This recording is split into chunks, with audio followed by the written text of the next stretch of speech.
People have different strengths. Some people are good at sports, some are great at writing, and others are amazing with numbers.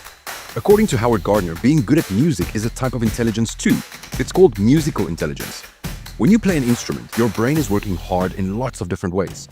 You're reading the music, moving your hands and fingers, and listening to the sounds you're making. It's like fireworks inside your brain. Now, listening to music is great, but playing music is where it really gets interesting. The visual part of the brain helps you read the music, the motor part helps you move your hands, and the auditory part helps you hear the sounds. And it seems like playing music can actually make you smarter. Studies show that musicians often have better memories, learn things faster, and are awesome problem solvers. Also, music might even help keep your brain healthy as you get older. Some people think musical people are just born that way. But guess what?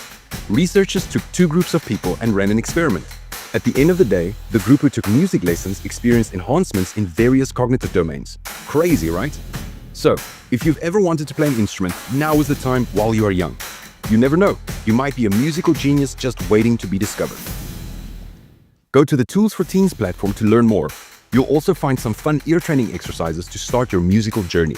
We'll see you there.